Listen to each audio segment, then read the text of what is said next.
There we go. and we're away. I've got my water because I'm choking on my breakfast, which is great.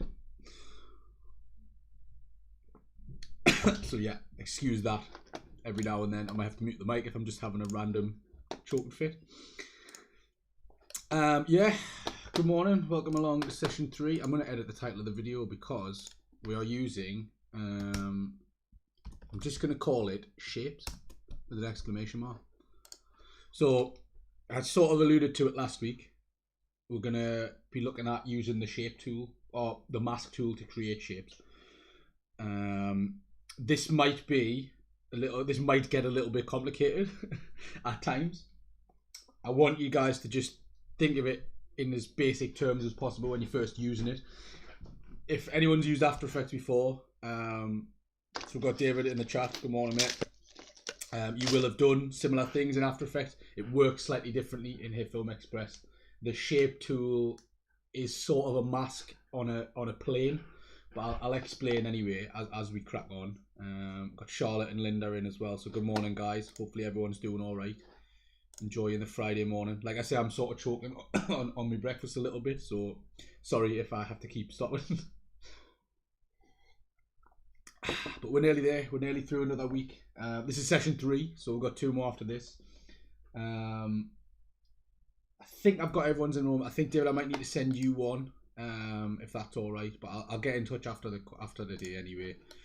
And if anyone wants to chip in, I've got the chat on the low latency mode, so I should be able to see your messages quite quick. I'll keep doing a check-in on them ones. So yeah, shapes. All singing, all dancing shapes. Going to do a really basic overview of them. I'm going to have a little look at, I said last week, something called the graph editor.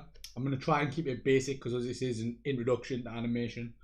I don't want to go into it too much about what you can do with it, but I'll just show you some of the things you can do to make your animation look a little bit nicer, basically. Especially when you're using just shapes that you've created. So first things first, obviously we're in HitFilm Express. I'm just going to go to new. I'm just going to create a new project. As always with these ones, I'm going to do a 1080p, full HD, 25 frames per second. It's set to 5 minutes at the minute. I think that's 5 minutes, or is that 5 seconds? I always get confused. No, it's 5 seconds. I'm going to leave it on that for now. I'm going to leave all the defaults on and just press OK. It's going to give me a nice, clean, blank project. He says, as nothing happens. Yeah, there we go. Nice, clean, blank project. Let me double check that you guys can see that. My camera might need to shrink down just a touch. You can see less of my face, it's fine. Oh wow. Okay, I didn't mean to do that. We could also do... with turning the brightness down a little bit on that camera. And apply that. You could also zoom like right in. We don't want to do that though, do we? Nobody needs to see that early. There we go. That'll do. Okay. See, this is the things you get wrong when you haven't got a clue what you're doing. Is it Alt maybe to crop it? Yes. There we go. Okay. Cool. Anyway, camera stuff, man. Watching via phone but can't hear, issues with my phone. Right, so maybe try a set of headphones. That might help. Okay, cool. Right, so I've created my blank project. I've messed around with my camera and zoomed right in on my eyes, which I didn't really mean to do, but never mind. So as always, when you do a new project, this will load into editor mode. So this is if you're editing a video. So if you want to start making some animations, the best way to do it really is to start a new composite shot, which, as I've said to you guys, gives you all the options to add effects and sort of keyframes and stuff to your footage. It could be footage, it could be like we're going to do here. We're just going to add a background and start adding some shapes in. So it's down the bottom, composite shot. If you click on that, you can name this. I'm just going to call this shape test. Leave it on the settings. The duration is 30 seconds. I'm just going to leave it on that for now. Remember, you can change that at any point. I'll tell you what, just to get in the habit of doing it, I'll make this 10 seconds instead. And we'll just OK that. So I've got a new timeline, a new composite shot. called shape test, which is there. And then this is obviously the time, so that's from 0 seconds to 10 seconds.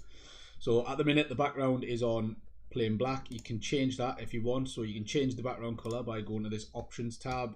You can drop that down, change the background color. You can also go for a checkerboard background, which I tend to do a little bit more often. That allows you to see things that are black on there as well as things that are white, and anything in between. What I'm going to do first is, if anyone's used After Effects before, you normally have a shape tool, and you'd have all these shapes available. Now the way HitFilm Express works is it is done through a mask. So you create a shape, a big square, a big rectangle, and then you mask out a shape of it. So you're essentially cutting out just a little area of it, and then you're animating just that little area. So to do that, you come over to your composite shot panel here, and if I right click, get this menu, that'll be new layer.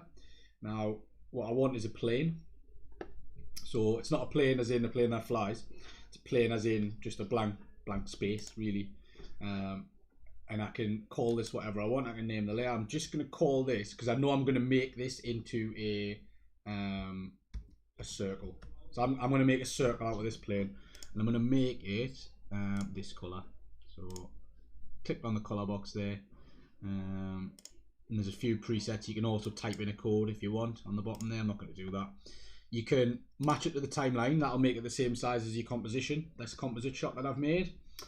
Or you can make it a custom size. If you knew you wanted a small square, you could make it 250 by 250. Yeah, so if I press OK, that's dropped a 250 by 250 square in there. Okay, so that's one way you can make a shape. But that, when you make a new plane, so when you make a new layer plane, it'll always be a square or a rectangle, because it'll always be within this. So I could do it like that and make it the full width of it. Full width and height. I'm not going to do that. I'm going to just work with me 250 by 251. Now what I need to do is add a mask to it so that it is a circle.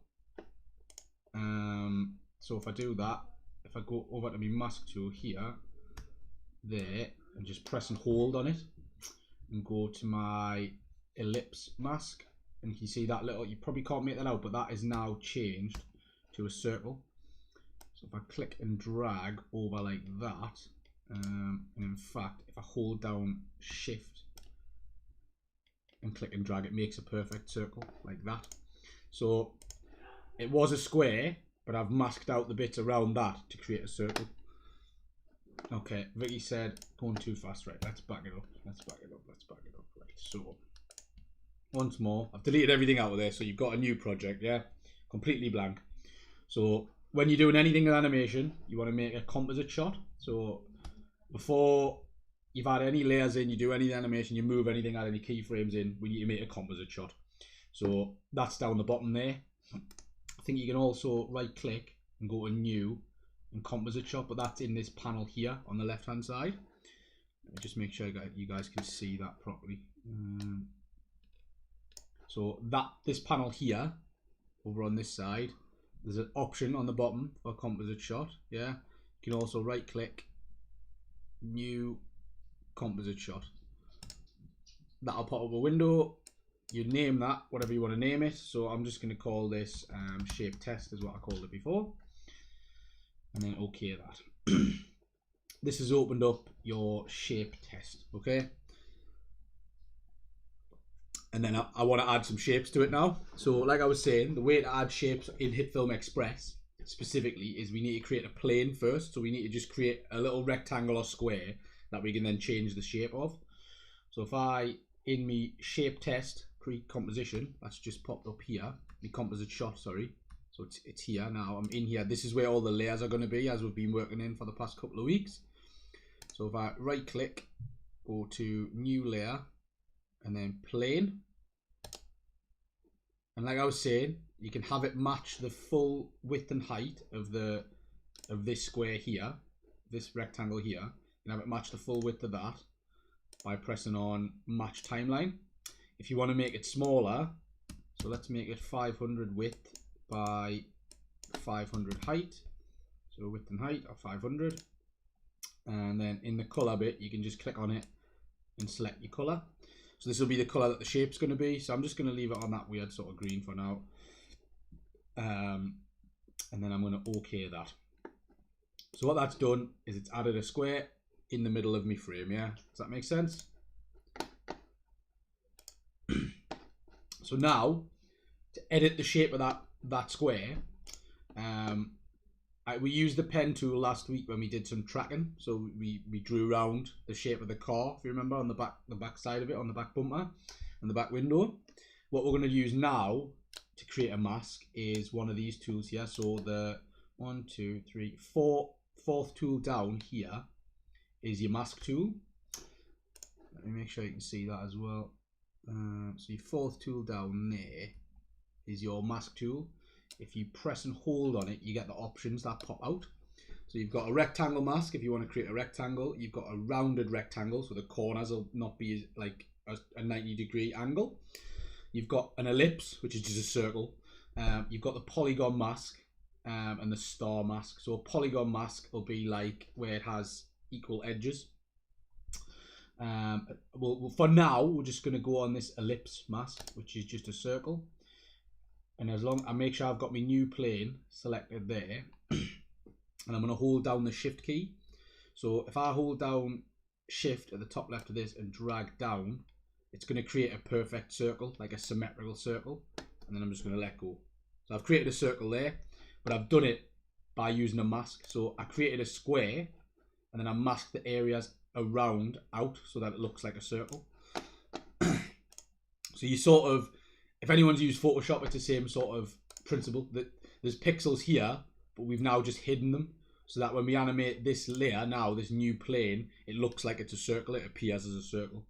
There is no, at the moment in HitFilm Express, this free version, there is no shape tool, so you have to create them using from a square or rectangle plane. You have to then mask out an area of them to be that shape. Yeah, so I'm just going to rename that, and I'm just going to call it Circle 1. So, Circle 1. Now, I mentioned animating it and maybe making it look a bit smoother.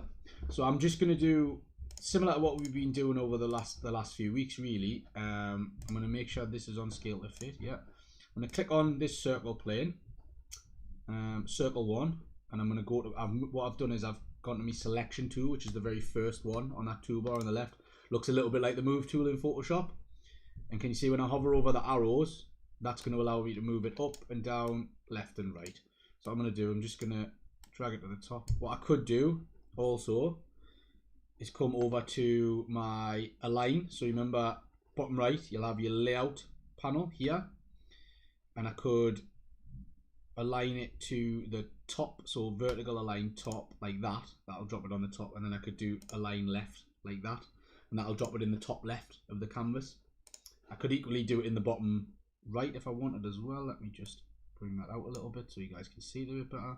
So I could align it to the bottom and to the right, or I think I'll go with it in the top left there. If you're really struggling with that, that does like a perfect alignment, but it's based on the box. So you remember the box that I drew around it, it's using that to align it left and right rather than the circle itself. So if you wanted it to be right on the edge, you could do something like that. But to be honest, where it was, it's probably fine. So that's your circle. It can start, to be honest with you, it can probably start from wherever you want. So if it is in the middle, like where I drew it, you can probably leave it there. Get your move tool, Amelia, sorry, and just click on it. And just use the arrow. So as long as you've got that circle plane selected and your selection tool selected, you can just drag it over to the edge and up a little bit. Probably something like that. So something like that. I'm going to have mine start there. So that's going to be the starting position of the animation, yeah. So I'm going to drop down the little arrow there, yeah. So if I press Control, you'll be able to see where my cursor is. So the little arrow drop down there. And then I'm going to do a transform. 2 seconds, let me just... hang hang on, we don't want to do that, right? 2 seconds.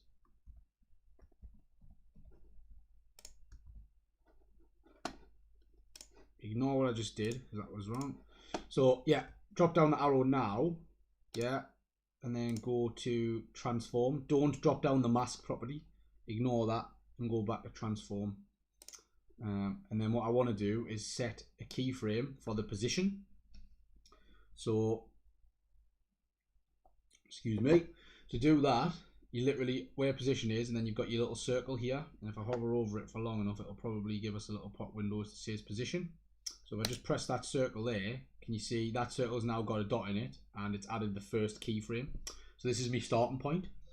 Yeah, so obviously it's starting. Just put my phone on do not disturb. It's starting here, and then I'm going to move the timeline marker to say 2 seconds. So if you cannot see that, we'll make that a little bit bigger so that we can see the seconds along the top. So I'm just changing the view with that little slider on the bottom there. You've also got a time indicator here to show you where you are within the composition. So that's 0 seconds there, yeah, and 0 seconds on here. And can you see there's a 2 second marker there? So if I bring that to here, and then it says 2 seconds there, yeah. So at 0 seconds, it's here. At 2 seconds, I want it to be over here. Yeah, and that's the basics of what we've been doing for the past couple of weeks. So we've got 2 keyframes. One is telling it to move. One is telling it to be here, to start here. The other's telling it to be there. Yeah. So if I just play that through, very, very basic motion. Yeah. A little bit robotic as well. Doesn't really have a lot to it. So I've drawn my circle using my plane and then using the mask. Yeah. And then I've moved it left to right. Yeah. And then what I might want to do is after another 2 seconds is bring it back. So if I move the timeline marker to 4 seconds, which is there, click back on that, click and drag that back across to about there. So play that through now. That circle is just moving from left to right. Yeah, very simple, very basic animation. Okay, but yeah, I'll go back over how to create the shape again. If you just watch along for now on the animation bit, I'll show you. To be honest, you can do it with a square as well. If your square is not turning into a circle, we can I'll recap on how to do that. But the square, if you do it with a square, that'll make the same animation that I'm doing now. So if you just have a go, so if you animate it going from left to right by adding your keyframes in. So now I've got that little animation sorted. So it's sort of, I'll do a little preview so you can see it a little bit quicker because it is lagging just a touch. So if I just stop that there. So it's a very, very basic bit of motion, yeah. So it just sort of bounces from side to side. So I might want to make these keyframes a little bit smoother now, but so you guys can see the difference, what I'm going to do, yeah, a little bit like the James Bond opening, a little bit, yeah. So there's a bunch of tutorials online about how you can recreate stuff like that. Loads of famous like openings to films and TV shows, and you once you have a little go at animating shapes, you'll notice how like often you'll see it in the media, particularly in advertising. So what I'm going to do is I'm going to duplicate these side by side. You guys probably don't need to do this bit. You can just apply it directly to your keyframes. But I want to show you the difference. So what I'm going to do, don't bother doing this. You can just do the next step. I'm going to duplicate this layer here. So I'm going to press Control and D, and that'll duplicate it. If you can't remember the keyboard shortcut, if you ever need to duplicate a layer, right click, currently duplicate there. So at the moment, those two are directly on top of each other. So I'm just going to drag this top layer down. It's called Circle 1. I'm going to rename it to Circle 2, but I'm going to put 2 in capitals so I can actually tell the difference between the two of them. and I'm going to drop down my transform, and on my keyframes I'm just going to move so that it's just below. But can you see I need to edit all of the keyframes, because at the minute if I don't, they're gonna animate to the same point. So I've changed the Y value, so the position of it up and down, I've changed that at this point, and I've changed it to 85.9. So I can click into there and copy that, go along to my next keyframe and tell it I want you to be at the same height. Yeah, so it's constantly going to be at the same height. Click into that one, paste that in there, press enter. So now they're side by side, they're like underneath each other, moving at the same speed, left to right, but they're on a different height now. Don't worry about doing that, because you don't really need to duplicate yours. All you need to do is on your first layer, I'm going to show you how to change these keyframes so that the animation's a little bit smoother. But I'm just giving you like a side-by-side sort of view so you can see what's changed. So at the moment, we've got a very, very basic sort of movement, and it's sort of a little, like I say, a little bit robotic. Like it sort of just one speed, dink, dink on either side. A little bit boring to look at, to be honest. So on my circle tool or on your layer, what you can do is, if on your keyframes here, if you right click and you've got something called temporal interpolation, okay, so it's the all that's looking at is, remember we talked about tweening. So what tweening is the computer or the program working out where it needs to be, where the object needs to be in between these two keyframes. So from keyframe A to keyframe B, so keyframe A is telling the dot, the circle, to be here. Keyframe B is telling it to be here. The interpolation or the tweening is the bit in the middle. So you see all those little points, the computer's worked out, right, okay, at no seconds, at 0, 0, 0, 0, it's here. At 2 seconds, it's here. I need to animate it to be moving between those points. So it works it out automatically, and that's the tweening process. What you can do is find your keyframe, right click on it. This temporal interpolation, linear means it'll just move in a straight line at the exact same speed. What you can do is you can set the first one, so the one when it starts moving, to smooth in. So what that'll do is, can you see ever so slightly there, it's sort of lagging a little bit behind. Actually, did I need to set that to smooth out? Hang on, I might have done the wrong keyframe here. 2 seconds. Ah, it is. Sorry, my bad. Sorry. So when it starts moving, you want to smooth out. Yeah. So smoothing out means that it doesn't pick up speed immediately. So it doesn't just, the second you press play, it doesn't just leave. It sort of slowly accelerates up a little bit. So that's smooth out. So when the motion starts. So we know that it's coming to a stop at this keyframe here, this one. So we want to right click on this keyframe and go to temporal interpolation, which sounds like something out of Star Trek. And we want to smooth that in. So we want it to have a little bit of a slow down as it pops in. Yeah. So in the middle, so in between that, in between this point and this point, it's starting quite slow. It's speeding up when it gets to the middle point. So can you see it's going to overtake that other dot. But then when it gets to the other side, it's going to reduce its speed and just sort of slowly drop into place there. So if I just preview that.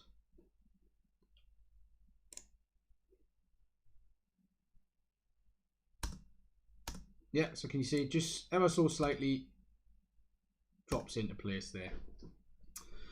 So with that in mind though, I've added that as a smooth in. The problem with that is then there's another keyframe, so it's moving again. So what I might want to do is change that one to just smooth. So instead of it being just smooth in and slowing it down, it's smooth as in it slows it. It's both. So it's smoothing it as it comes in, slowing it down, and then as it goes out, it's just gently pushing it out, rather than it just passing straight past the point. If that makes sense. And then on the final keyframe, I want to right click and temporal interpolation and smooth in again. So if I just preview that, remember you've got your little preview button there, which is like a little play button.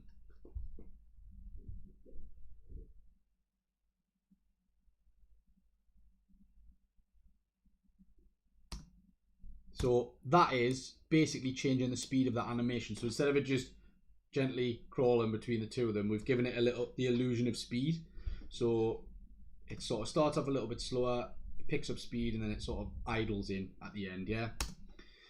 Now that's great, and that's the program automatically managing it, and it makes it look a little bit smoother than the one on the top because it's got some realistic motion to it.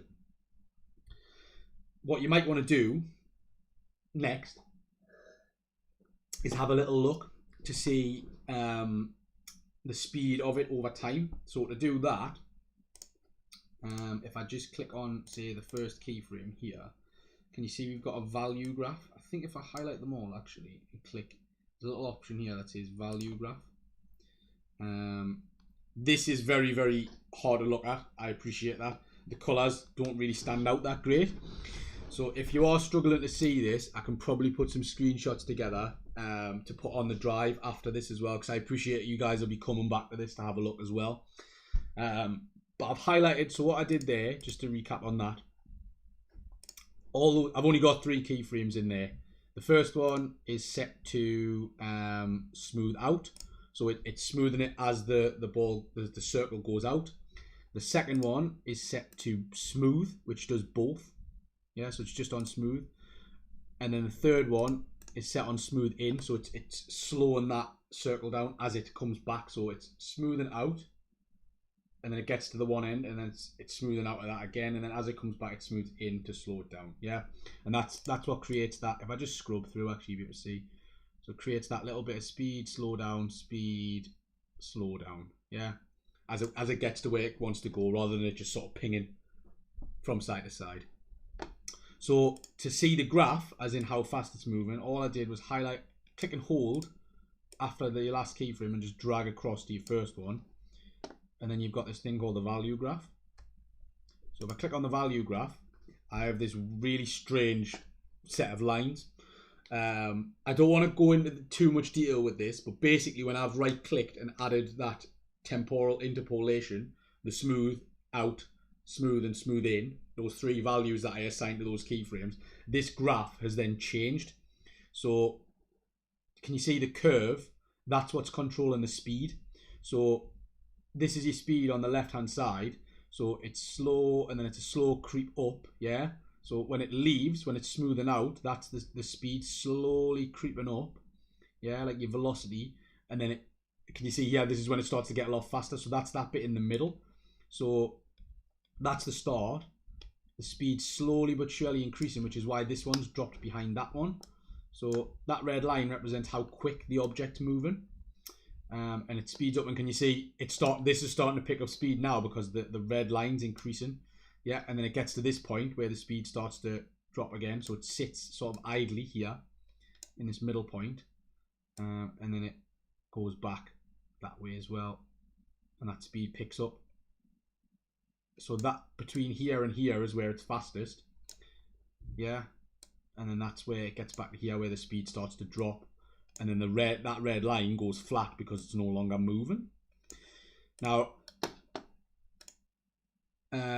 yeah, Amelia, if you just take it easy, to be honest, you can always click back through the video. I will go back over this. I'm going to go back over it. There's another little bit I want to cover with the old circles first as well.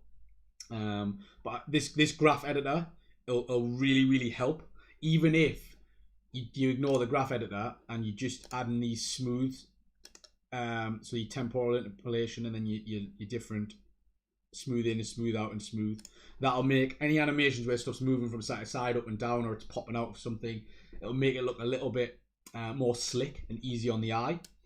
So if I just play it through one more time, so you see that this circle on the bottom has a much nicer motion than that. The other one's really flat, and it's to be honest, it looks a little bit like juddery. So it looks like it's sort of sharp rather than nice smooth animation from side to side. Doing lots of hand gestures today, and I don't know why.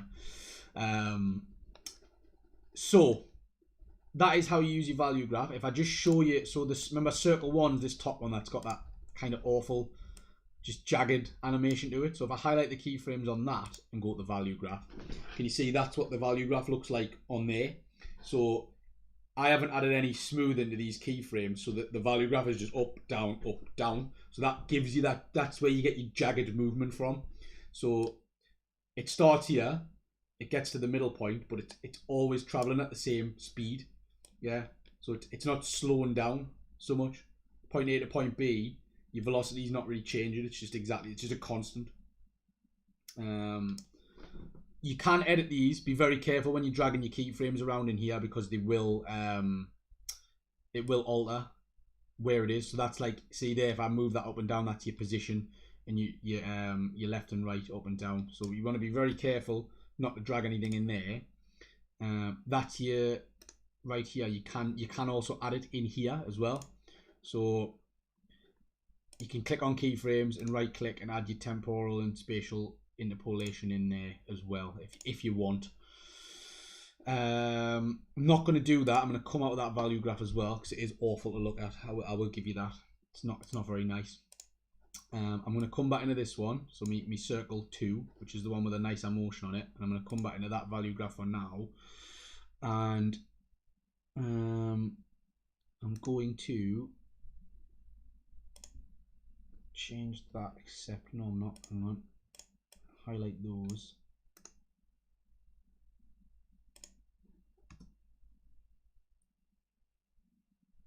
Again, changing it to linear.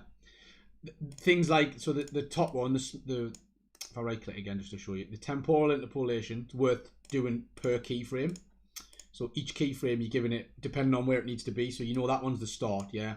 So this one being the start, you know you want it to smooth out as the motion starts. So think of it, smooth out is when the motion starts, smooth in's when it stops. So each one you want to assign, if there's a keyframe in the middle, i.e. this one that's telling it to get to this point then go back, that probably just wants to be on smooth, because it's got an animation coming in and an animation going out, so you wanted to smooth both parts of it. What also might be worth doing, if you're still having a little bit of trouble with your animation, it's still not looking great, it's looking a bit choppy, is highlight those keyframes there and right click and go to spatial interpolation. Now as standard it'll be on auto bezier. You might want to just change it to linear, and that can sometimes yield a little bit nicer results as well. If I undo that, leave it on auto, and I'm going to duplicate this layer again. You don't need to keep making copies. I'm making copies so we can see any differences that I make. So I'm going to duplicate that again, and I'm going to call that 3. So I've got my nice green circle 3 here. I remember, if I am making a duplicate, I need to move its position. So I need to come in here and move the vertical position, which is this value on the right. You can also drag that down a little bit. Now I am running out of space, so what I'm going to do is, bear with me for a second. I'm going to edit the vertical position of them all, but I will just have to quickly do this. If you give me a sec. I didn't leave myself enough room, which is a classic mistake to make. Okay. Shift that one up a little bit. Ignore what I'm doing for now, guys. This is just a visual representation for you. You don't need to do any of this. You don't need to duplicate your layers or anything for now. But we just want to get a little gap in between so that they're not going all over the shop.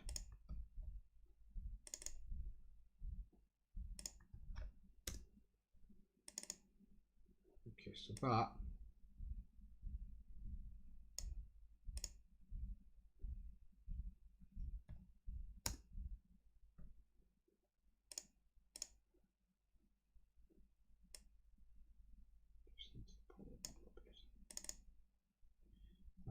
Okay.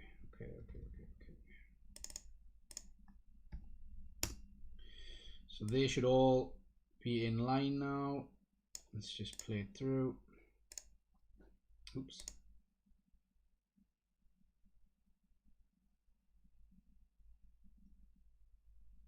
So I've made a duplicate and put it on the bottom. Let's go back to the start.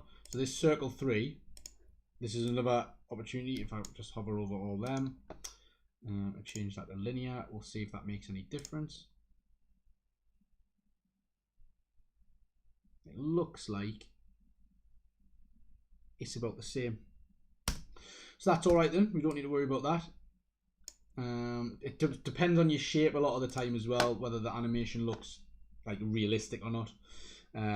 This is just a flat shape, so obviously if we were animating like say a car, we might want to add some say motion blur, or we might want to warp it a little bit. I'm gonna try and show you with the circle what I mean. So basically, as it's in motion and the faster motion, I'm going to edit the shape of it so it looks like it's been stretched out. So as in, you know, your centrifugal force, when you move an object, if you move something that way, that it'll have a force dragging on it that way, which will then slightly warp the shape of it.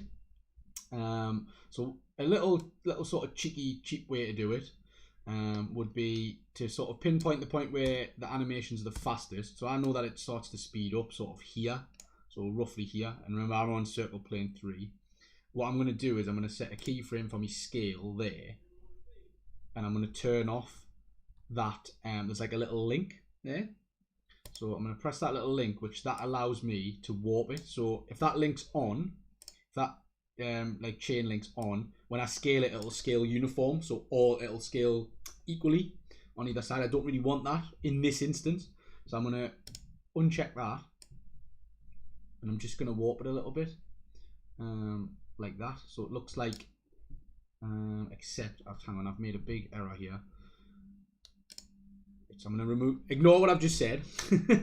At the point where I wanted to start warping, where the motion gets the fastest, yeah, we'll do a do-over.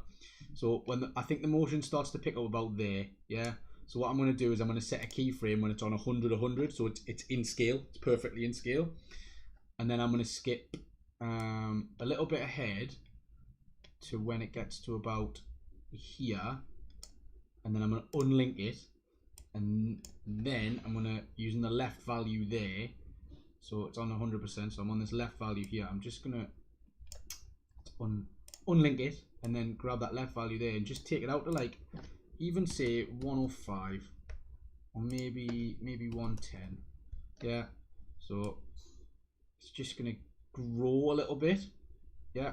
And I can probably see how far ahead that is.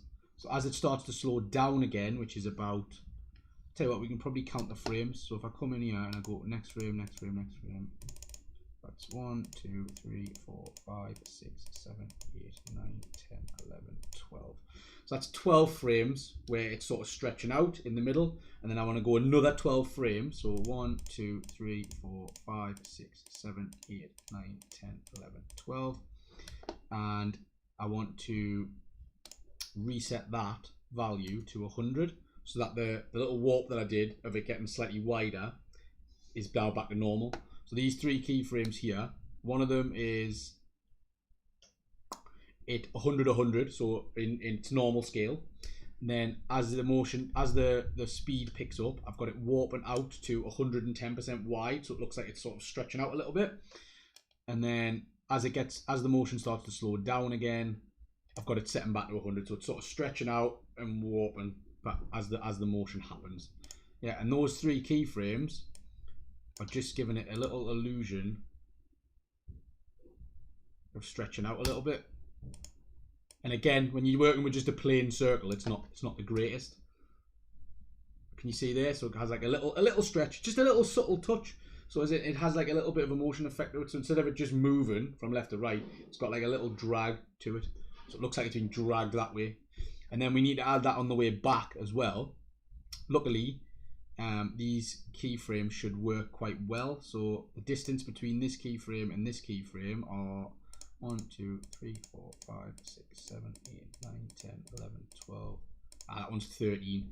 So if I hover over those keyframes here for the scale, right click and copy, or Control C, and then I go to this middle keyframe here, and I want to use my next frame button to go 1, 2, 3, 4, 5, 6, 7, 8, 9, 10, 11, 12, 13. and then just paste those in. I'm applying that same animation. So those 3 keyframes there are applying that same animation for it going on the way back. So it's going to have a little grow in the middle and then sort of stop there. So if I just do a little preview again, just going to stretch out, sort of walk back down. It makes the object look a little bit more fluid, so it looks like it has a little bit more motion applied to it. If you wanted, instead of having it on 110%, I could maybe up that so it's a little bit more warped, so you can see it a little bit more. Obviously, the faster something moves, the more warp it would have applied to it. And that is still quite quick, so we could even spread out. Oh,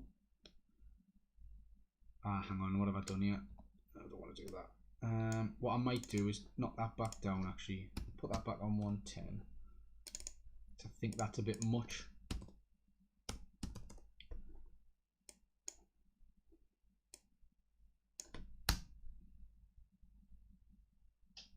You see there, like a gentle little drag on it. I think 110's all right, to be totally honest.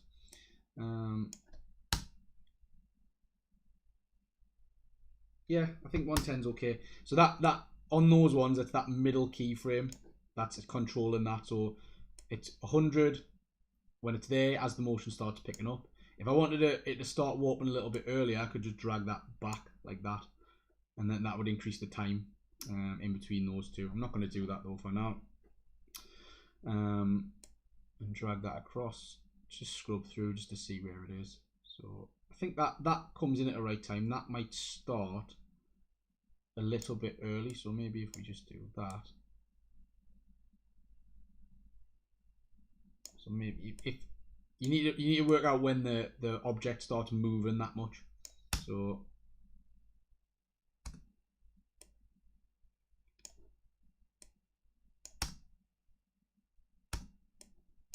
and then preview it.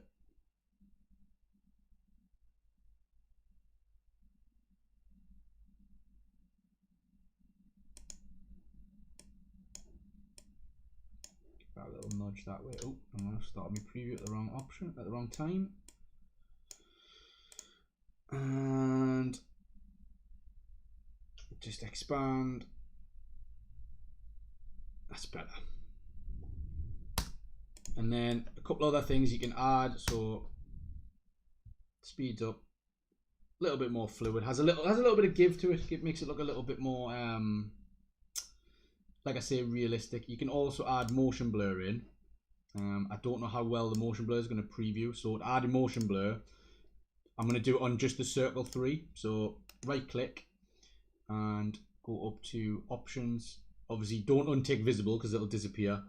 And then tick motion blur, and then if I do a preview again, it might show us motion blur in the preview. Sometimes it doesn't till you sort of render it out, but we'll have a look.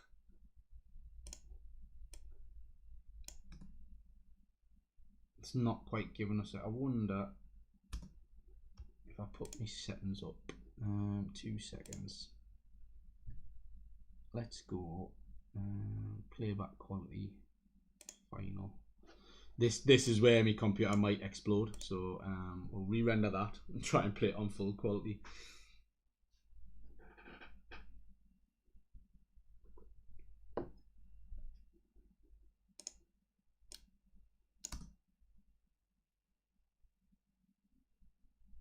So you've got a little bit, it's not quite shown. Playback quality final. Yeah, it's not quite doing it. One way to double check, I will export it to, I'm going to mark an out point of here. So the animation finishes there, so I'm just going to add my end point in there, export that, except click on the arrow, not the export button. Add the queue in out areas. There's some of the stuff I was messing on with yesterday, so I'm just going to delete those. And I'm just going to call that shape test. Start exporting. So we'll give that a minute, and this gives me a chance to catch up with you guys. I know some of you guys are obviously playing the stream back. That's fine. Doing it live is always going to be a little bit of a task when it's stuff like this. especially I just want you guys to have trial and error with that smoothing the keyframe. So smooth out, smooth, and then smooth in. Try and get your shape shifting left to right in a smooth motion. That can be the first sort of attempt that you do, and then we'll move on to things like your warping as well. But if I just play this, see if it's got any motion blur on it. Yeah, so can you see that bottom layer there? We'll play it again. That bottom one has got a little bit of motion blur on it, but it also has that little bit where it grows. So just as a comparison between the three, this one, the top one, is just this same speed. Can I loop this? Repeat. So that top one is just a straight from point A to point B back. So point A to point B, back to point A. The second one down, I've added that little, it sort of leaves quite slowly, and then speeds up and then slows down, and then it leaves and speeds up and slows down. Yeah, same on the bottom one, but what I've added on that one is a bit motion blur. So can you see the edges of it as it moves are a little bit more blurry than the other one, and that's just another little subtle touch, and it sort of expands a little bit as it moves as well. So that's the point really. You guys don't need to do all three. You guys are fine to just do one and just apply those techniques to it, but I just wanted to show you the difference between the sort of three, well, those three layers. So that was how we built that layer up. So we went from just having a circle that moves left to right to having it move quite smoothly, to applying a little bit of a warp to it, to applying a little bit of motion blur to it as well. And that can work really well when you're animating anything. The thing with the shapes one is, and I tell people this all the time whenever we do any kind of animation work, is it's going to come down to possibly if you want to do, like, say, even a 1 minute animation, like it's a custom drawn one, you're gonna live and die by your subtle touches. So how things look, as in how the path, you want to make the realistic movement. So if you've just got like a jagged, say you're animating like a football, for example, and someone kicks the football and it just sort of like does that, that's not very realistic movement for it. So you want to be looking at things like as it's moving, sort of frame by frame. So if we bring the bottom one back in, so as it's moving, sort of frame by frame, you know, the ball's being kicked, it's had a bit of force applied to it. So you've got to sort of get your head around what you're trying to show on the screen. So if something was moving through the air, especially like a football, you've seen like footballs and stuff be kicked in slow motion, they don't just remain a ball all the time. The shape of them changes based on the impact on them, and that's the idea you've got to get in your head. It's very, very tough to get your head around, but once you try and think of it in a specific context. So if it's a circle that's flying through the air, you could think, okay, that's a football. Think of it frame by frame as well. So okay, at that moment in time, that person has thrown the ball, so they've let go of it. Yeah, so like where's their arm going to be and things like that. I'm gonna look at character animation a little bit, probably in the last session. I'm not going to go into it too much. I'm going to touch on like the lip syncing aspect of it today, hopefully, if we have time. Charlotte says, I'm going to try all these animation sessions that you've been doing later on. Take my time with them. Probably. Yeah, so equally, you guys are, you're watching it live, you're watching me do it. You might be having a go at the moment, which is fine and great. And if you are having any trouble now, let me know. But if you're watching it back, in your own time, and you are having any trouble with it, just drop me an email at that. So there's my email address there. Drop me an email and let me know what's crack. It's tough to get your head around, but hopefully that makes sense. The creating these shapes. I'm gonna just turn those off for now, and I'm just gonna go back to how to create different shapes, because obviously it's great to create a circle.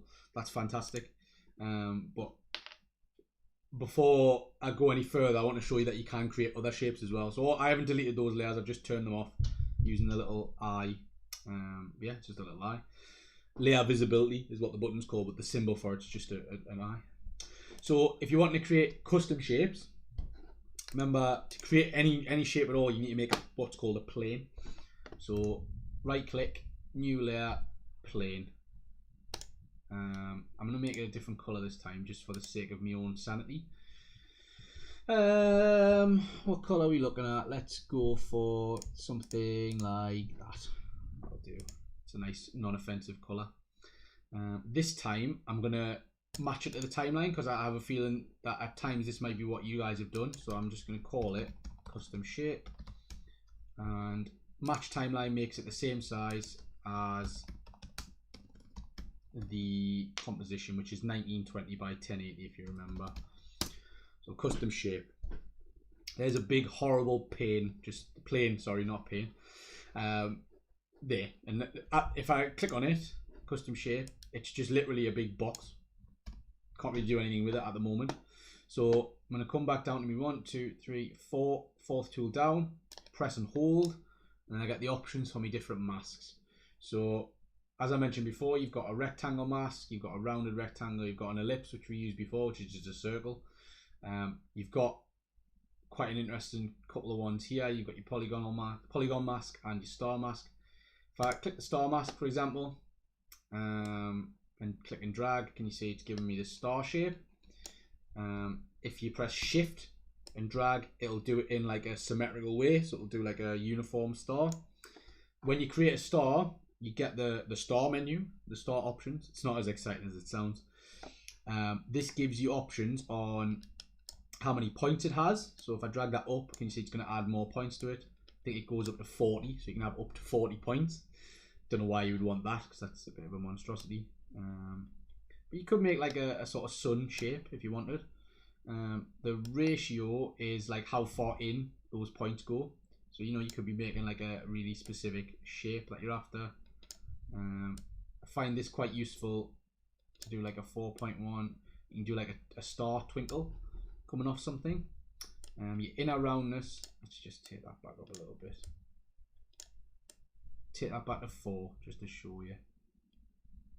So your ratio is sort of how curved it is on the inside. Your inner roundness, if you just have a play with that as well. And that wants to be 5, not 4. Sorry, my bad.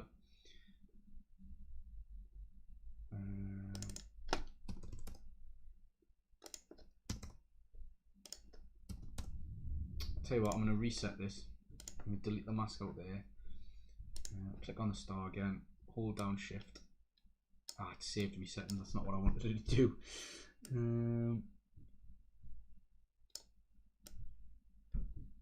So you can sort of see with use your outer roundness, you can create like a little petal shape there. If you change the inner roundness, that's going to open it up. But you can do like that. That sort of looks like that shape that's on SpongeBob. I can't remember what it's called. But you play about with these settings. Basically, you can create custom shapes. The amount of points that's on it.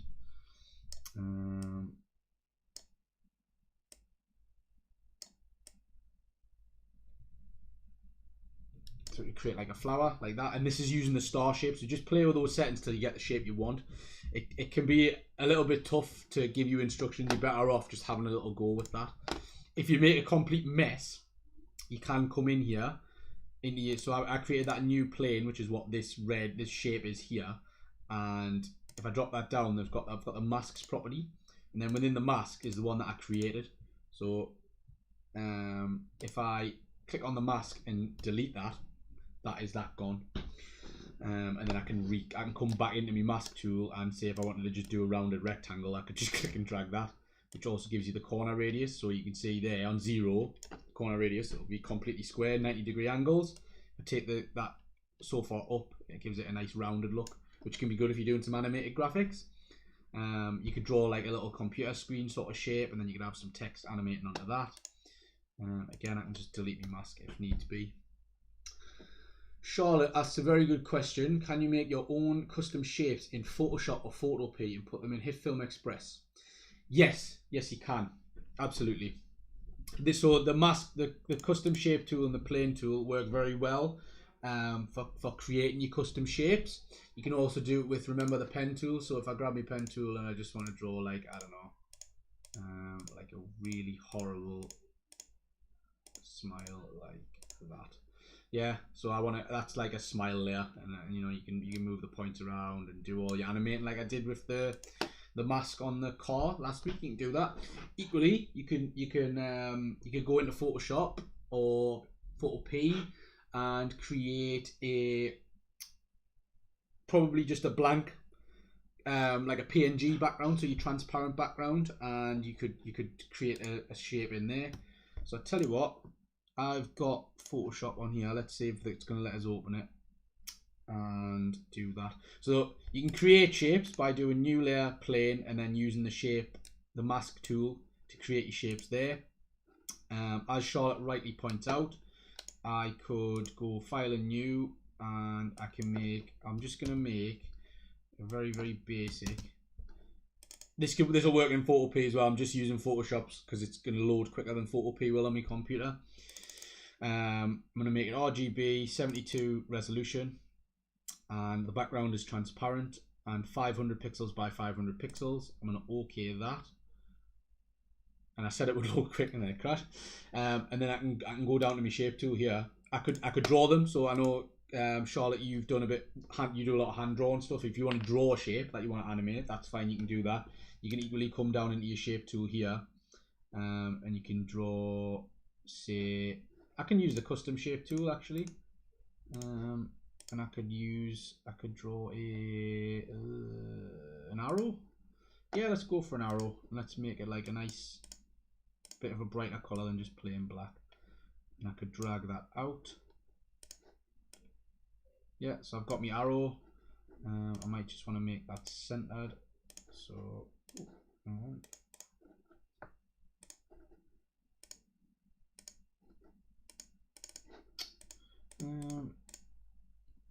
you're going to allow me to center that, hopefully. Tell you what, that's fine. It's roughly, you would center it and stuff and mess around with it, but that's, now I'm going to save that as a PNG. So if I do file, save as, just going to drop it on the desktop for now. And then I've got an itchy eye as well, sorry. Oh. So I've changed the file format to PNG, and I'll just call that arrow and press enter. I'll just leave this on the default settings and press OK. I'm going to minimize Photoshop and go back into Hit Film and click on Import in the bottom left. So my import button is over under Media, Import. If I go to my desktop, and I've got an image file now called Arrow, yeah, and can you see it's got a checkerboard background there, so it understands the transparency. I can drag that and drop that in, and now I've got, oh, hang on, I've added a mask to it, which I didn't really want to do. Go back to the remove tool. I've got an arrow that I can then sort of move around by just clicking and dragging. I can rotate it by dragging on that point. So you can bring them in. You know, you might have a bit of footage where you want to point to something, or like point something out. Like you'll see it all over the place. You can have that animate in. You can have it do like a little. So at 0 seconds, you can have it in a position, and then a couple of frames in, and then you can have it go sort of up like that, so in a diagonal, so it's just going like that, and then you could copy that keyframe, go 4 frames ahead and paste it, so it's just sort of doing that, yeah, and then you can just duplicate these keyframes.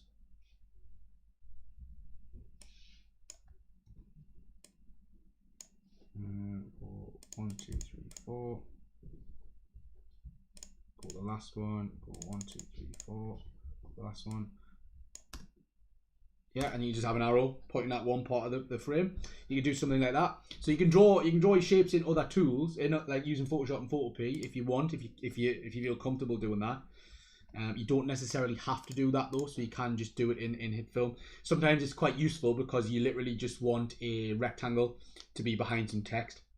So you might just want, like, if I do new layer, plane, just make a big old rectangle there. Go to my rounded rectangle mask, hold down Shift, drag it out. In fact, I don't want to hold down Shift because I want it to be slightly wider, so I've let go of Shift. And change the corner radius to like 48 pixels. That'll do. if you're doing like some kind of information animation where you're sort of explaining something, sometimes it can be good to have like a backdrop animating and the text pop in over the top of it. You can use it for captions as well. So if I change my mask so it's a little bit, you'll see this on like social media videos. I think Daniel did a little sort of tutorial on how to do stuff like this. He might have anyway. So you would just drag out like an area on the bottom. Yeah, so like if you watch a documentary and someone is getting interviewed, you might draw a rectangle in there, and then as they appear on the screen, you might have this rectangle animate in. So if I go to transform and I start its position, this is called a lower third. So you would start the position off the screen, you would drop the keyframe there, and then as they start talking, you might bring that to pop in like that to like there, and it'll have the name on it and stuff. So you know, just a gentle animation like that. That's a bit quick, so I might want to just drag that out. But as they were talking in the background, you'd have that pop in, their name would come on, yeah, so the name would be there, and then you would have that animate back out as well. So that can be a good use for the shape tool, like the mask tool, sorry. So just that's happening really quick, to be fair, but it's because I've done it quite rough. Just space those out a little bit. So that I've created a new plane, I've created that shape there, and I've had to animate in and out, and then I'd add some text to it to make like a lower third. That can be a really good use. You can do that in Photoshop as well. You could quite easily come in here and draw your big long rectangle in there. It's just a little bit more work because then you're having to jump between different programs. So use the mask tool and the plane tool the best, you know, to the best of your ability for the basic shapes. Anything that's a little bit more complicated, so like I wouldn't bother drawing an arrow with it. That's why I've used an arrow as an example, because that's a slightly more complicated shape than just like a square or a circle or a star. But the basic tools, really good, especially if you're doing any kind of like infographic-y or graphic, like motion graphics. You can do it with, to be fair, you can do all this with logos as well. So the start of all our YouTube videos has one on, and it's our slogan, our tagline comes from behind our logo, and there's like a little flash of light on the bottom of the logo. That sort of thing is really useful if you guys have got any drawings or any logos that you've made, or if you're looking to do any kind of project where you're presenting facts and stuff. It can be really good just to have these little bits of like information pop in and out. Really useful, really easy to do. So you just add in a plane in, and you just add, oh, deleted that. You just add in a plane in, new layer, plane, and then you just go into your mask tool and you just pick in a mask. If you do polygon, that's a slightly different shape. So can you see it starts off as a pentagon, and then you can add more points to it to make it whatever shape you want. So like that, give it a little bit more roundness if you like. Drop the points down, increase the roundness. If you just put the roundness up, it'll start doing something weird like that. You can also make it into like an almost circle if you want like a slightly off round circle. You can do something like that. So it's really cool. There's lots of different things you can do with the shapes. So have a go with the shapes. So you're adding a new plane. So you're right clicking, new layer, plane. You're naming it. You're making it. You can make it the timeline size. You can make it a custom color. And then you're just using each individual mask to have a go at changing them to how you want them to look. Hold down shift will give you like a perfect one. Not holding down shift will do this, where you can have like a freeform one. Hopefully that makes sense. And then the other part that I really need you to try is the I didn't mean to do that, is the smoother animation. So smoothing the keyframes. So that's obviously temporal interpolation, smooth out. Middle one is on smooth itself, and then the last one's on smooth in. So that's the main takeaway from today, is to have a go at that. Creating a shape and animating it. If you're feeling confident and you want to bring something else in from a different like program, like you can grab stuff off Google as long as it's free, as long as it's royalty free. I can probably find some links for you guys to have a look through. to grab some stuff for free because there's plenty of websites out there. I'm gonna use next. What I'm gonna do is I'm gonna have a little look at generating like a line that sort of animates out as a shape. But I'm gonna do it with regards to a map as well, and I'm gonna have a plane. So I'm gonna have a little break just to get myself set up because I've got lots of assets in here that we don't really need. So I'm gonna put the stream on a break for about 5-10 minutes, probably 5, just while I get myself turned around, and then we'll be back to have another little look. It'll be another little recap on creating and animating a shape as well. So give me a few minutes, guys. I will not be long.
The things you gotta do, always moving forward, always on the go. I hope you take a moment to take it slow.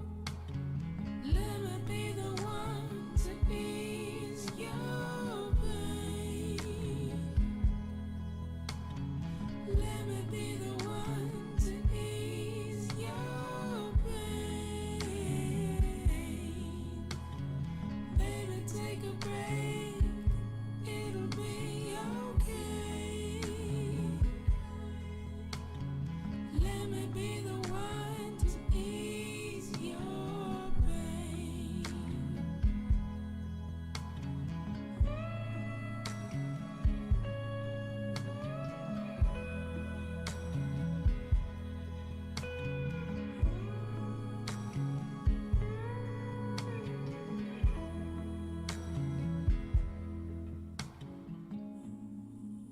sometimes that it doesn't make sense.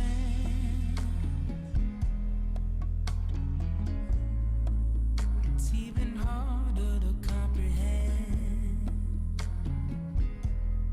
It's a long life, say goodbye then hello. We came here from nowhere, going towards the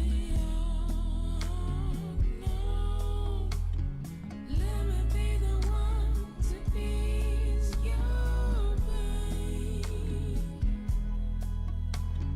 Let me be the one to ease your pain. Oh, dear me, the music's still playing. Okay, there's some no copyright music, chill out, copyright free. So there you go. Hopefully everyone enjoyed that. Personally loved it. Feel massively relaxed now. And yeah, welcome back. Nice chilled interlude there. Got myself a cup of tea, so hopefully I don't choke on that now after I choked on my water earlier. Have I unmuted my mic? Yes I have. It's a good start. Okay, so we're gonna have a little look at a practical application of animating the way we've just animated, using the smooth in and smooth out and smooth and all that jazz. So the way I'm gonna do this, the way I sort of looked at over the last week or so, was using a map. So I'm just going to import my map, and then I'm going to do import again, and I found a plane. Now where is it? There it is. So got two layers here. I will upload these straight after. In fact, tell you what, I'll upload them now to the drive so that you guys have got them if you are following along. Give me a second, I will throw those up on the drive and get a link to you, because I know there's been some interest in animating maps and showing where people are and that sort of thing, and you'll see it quite often on like travel programs and things like, they do quite often on things like Top Gear, if you ever watch that, when they do one of the challenges to show where they are at any given moment in time. It's quite a nice little cutaway that you can make. Things like, I'm almost certain there's one in like Indiana Jones when he travels somewhere, like it shows you like the world map and the plane sort of going across it. Obviously that'll have been done by hand because it was made that long ago, but it's still a pretty cool effect. So if I can just find my intro to animation folder, and I'm going to create a new folder on that drive, and I'm just going to call it shapes. I'm just going to call it shapes because that's how lazy I am today. Can't be bothered to name it properly. So I'm going to drop the map in there, and I'm also going to drop the plane in there. I've just realised you guys can't see what I'm doing at the moment, so I'm just all you can see is me clicking on a screen, which isn't really great viewing, but never mind. So under the resources in the description now should be a link to that folder with the two things that I've brought in. So a high resolution map of Europe, as well as a little clip art of a plane, which you could draw. To be fair, I'm fairly certain you guys could make this in Photoshop. I didn't have time to do that, unfortunately. Let me just close Photoshop as well. So remember, whenever we're making an animation, you're gonna get sick of me saying this and sick of hearing it, is that we need to create a new composite shot first. So we can either right click, new composite shot, or there's the composite shot button down the bottom. I'm going to call this one map. I'm going to leave it on 1080p full HD at 25 frames per second. We're also just going to change the duration to be 10 seconds for now. And leave that on that. Square pixels, okay. So now that'll open up our composite shot, which is in there where it says map. First thing I'm going to do, get the map, drag it, drop it in. Yeah, so because you can't quite make it out on there, but it's 2,400 pixels by 2,284 pixels. It's pretty high resolution. It's pretty big. So our frame's only 1920 1080. So what I might want to do is scroll wheel out a little bit and just position it to roughly where I want. So I'm going to just put that probably about there and go back down to here and scale to fit.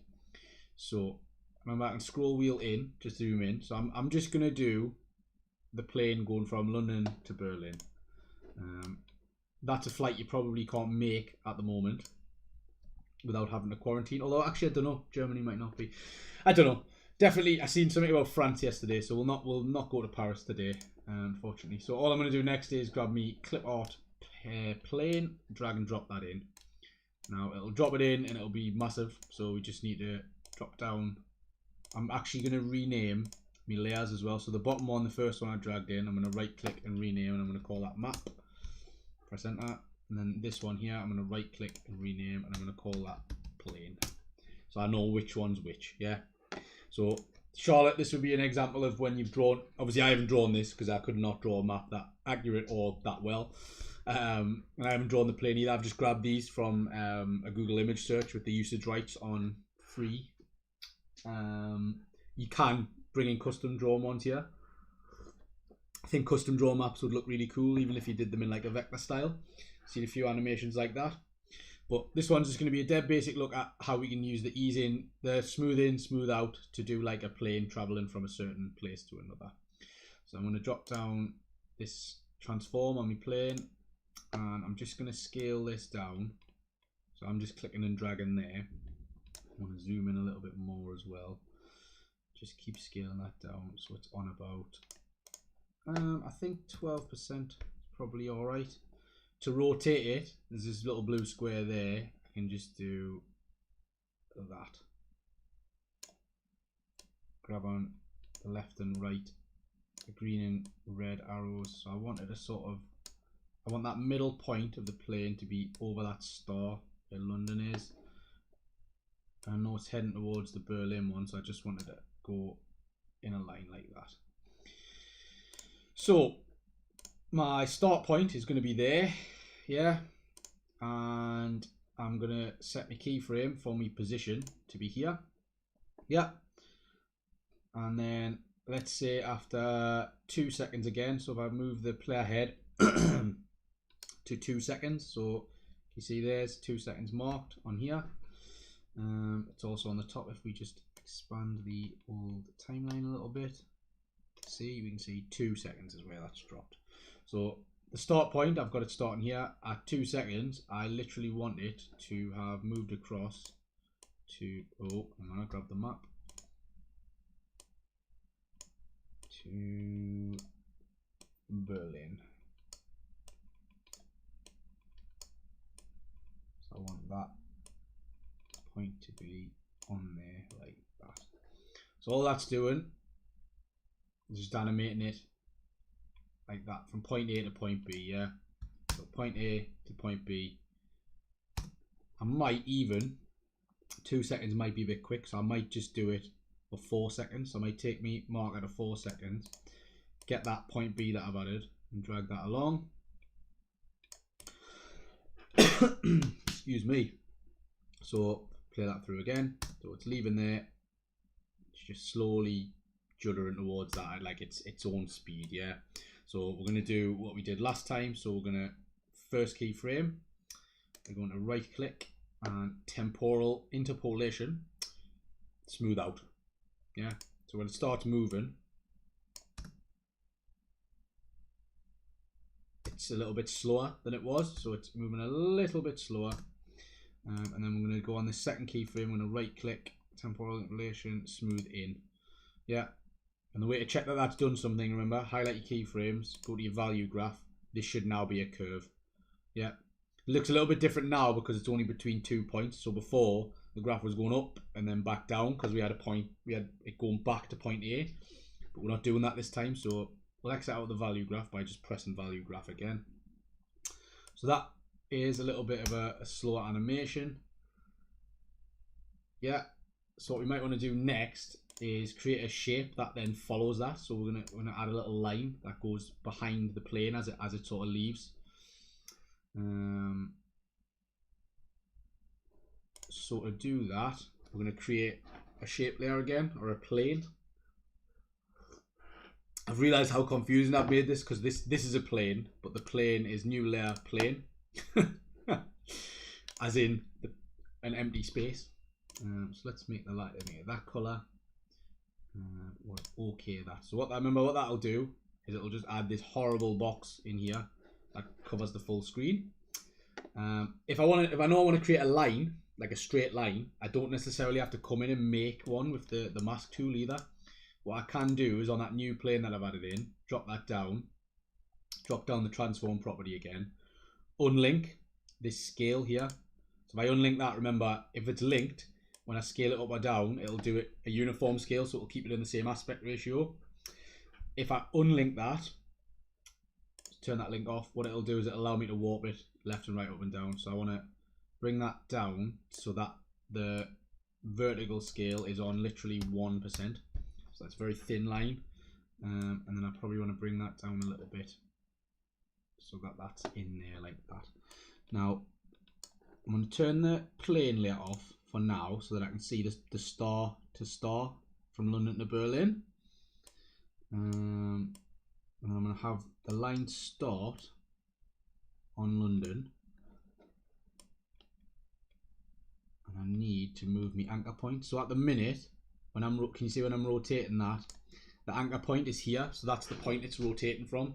So you'll have this problem in Photoshop sometimes when you're trying to rotate something. I wanted to rotate from here, from this point here, but it's actually rotating from the middle.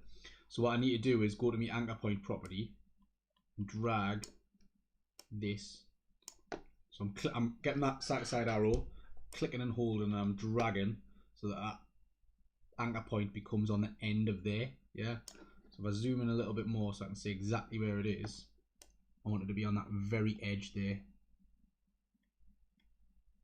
Yeah, so now, zoom out again, and I rotate it now. Can you see it's rotating from where that anchor point is, and it was in the middle before. So that's quite an important aspect. Wherever your anchor point is where it's going to move it from as well. So if I'm transforming something, so if I'm, see when I move it up or down, it's moving from this point here. So that anchor point is how you control where something moves from. So when it's in the middle, it moves in the middle. When it's on the left, now it's moving from this left-hand side. So if I start scaling that in and out, can you see it's scaling from the anchor point as well? So the line is now going to appear from that anchor point. So I need to make sure that anchor point is on the position where I want the animation to start, which I know is over here. And I'm moving it around by having this tool selected, so my selection tool, and the red arrow and the green arrow there. And the rotation is this blue one here. So I just scale that horizontally up a little bit so that I can get it to roughly where Berlin is. And just scale that. This is where you have to have a steady hand. If you are struggling using the visual controls where you're moving it, you can edit the values. So come down to rotation and click and drag that left and right, and sometimes it is a little bit more accurate. Sometimes not so much though. That should be -7. Can actually click in the box as well and change the values there. So I'm going to change that to -8. So that line is there. So that's the line I want to paint on basically. Let me just zoom out a touch. Use my hand tool to just drag up. So at the minute that line's not really doing anything. It's just sort of sitting there still, which doesn't really help us a great deal. What we want to do is we want to animate that line as if it appears probably behind the plane. So if I turn that plane layer back on, the plane's doing that, yeah, and we did that ease in, ease out sort of thing. There's smooth in, smooth out, sorry. So we know that when that plane leaves London, we want that line to start appearing. So that's when we want the line to start appearing here. So if I go back to my new plane, I'm going to rename that layer line 1, not line line 14. And I'm going to bring the scale of that down to 0 so that it's not visible, because it's scaled to 0 to that, and then when we start scaling it up, it'll appear. So I'm going to set a keyframe there. In fact, probably a couple of frames back, the keyframe wants to be there as the plane sort of covering it. So 0, and then as the plane gets across the Berlin, I want that. So probably as it touches over there. So just as the plane stops moving, so if I skip a few frames ahead, so just there, and if I turn that back, I think it was 22 that it was on. Now what you'll also notice is there's little points in here where it's not quite keeping up. We're going to fix them in a minute, but the other issue is that the line is currently on top of the plane, which isn't ideal. So what all we're going to do in that case is bring the line layer underneath the plane layer, so that's underneath. So at the moment that animation is not very good. For one, it's lagging behind a little bit too much. It's not quite like on the edge. The other problem is it's not quite, the plane's not quite in line. So I might want to come back to the plane layer and go drop down its transform tools again, and its rotation. Except I'm on the line layer. Oops. See, plane, yeah. Rotation, and just give it a little bit of a twist. And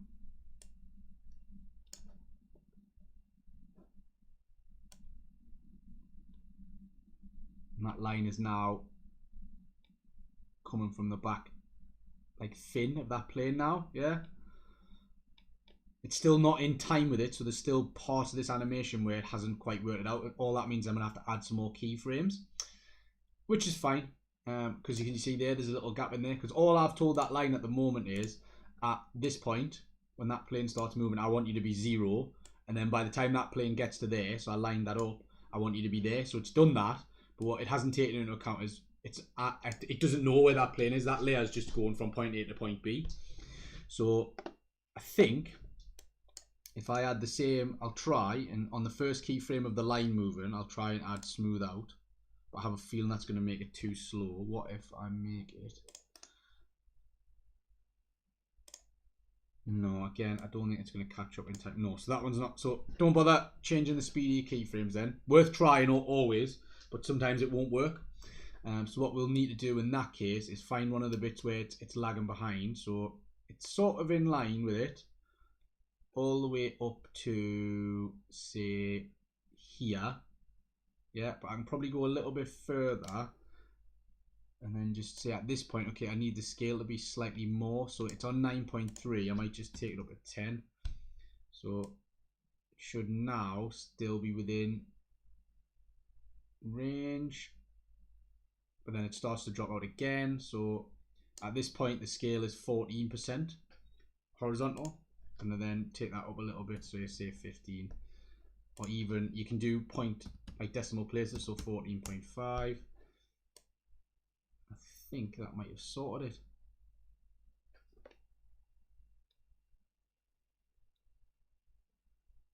So if I take that back to the start, so I just had to add some extra keyframes in, because I'd obviously defined point A here and I defined point B there, but the bits in between weren't quite matching up with the plane.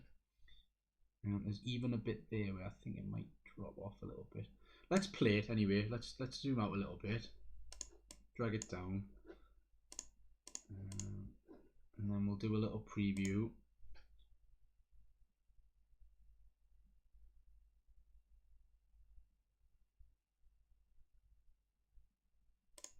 Yeah, so we've got that plane doing that sort of smooth motion and leaving a line behind it. Yeah, and again, very basic, but that's an example of how you can use your shapes. And then what you could do as well, I'm not going to do it now, but you could also have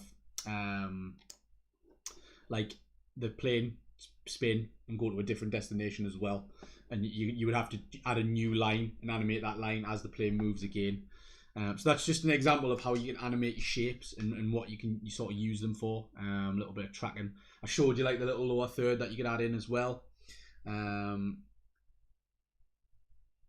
The There's a few other ways to do different things. I'm going to show you how to do some clouds in a minute as well. So that's sort of coming across. Have a play around with it. Try and add like a trail to your plane using a line. Again, dead basic example. So that's just using 3 assets, a map, and a little vector of a plane, which you could draw if you wanted, if you're really desperate to. If I just change the rotation a little bit on that as well again, because I think it just needs to come that way a little bit.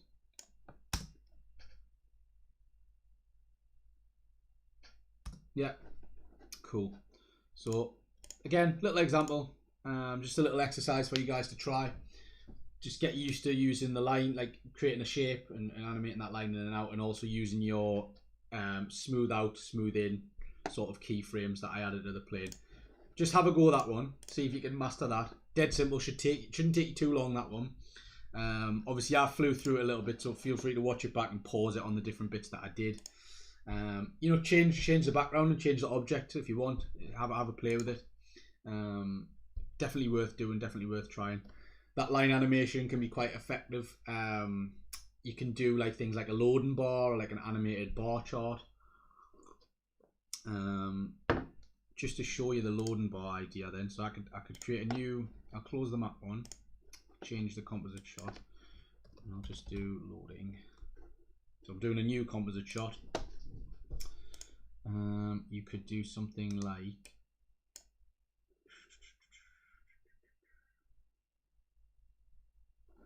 do a new layer, plane. I'm just gonna make this one white. I don't know why all my custom colors are white. That's very custom.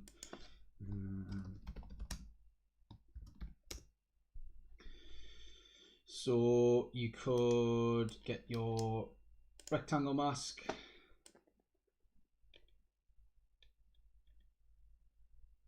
Drag out a square. I tell you what I'm gonna do.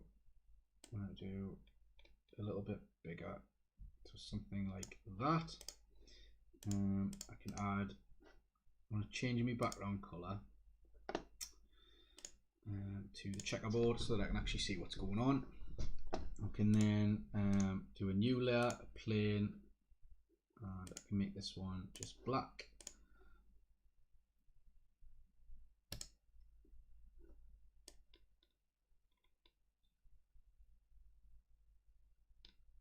Okay, that. Just going to shift that inside there like that. So I'm just having a play with the shape tool now, guys. The plane tool.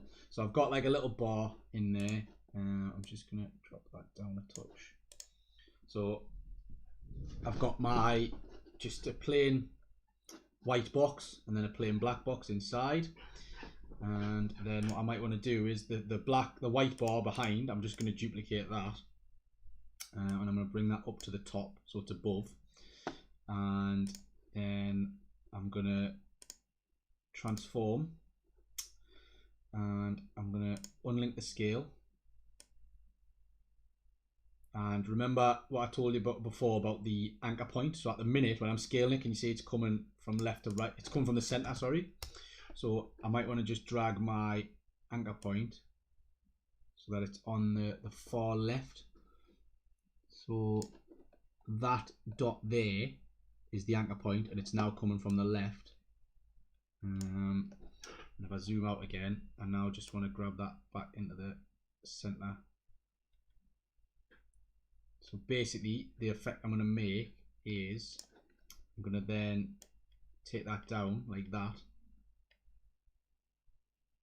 So it starts on 1%. I'm just going to shift it out a touch. So on 0 seconds, I want the scale to be 1.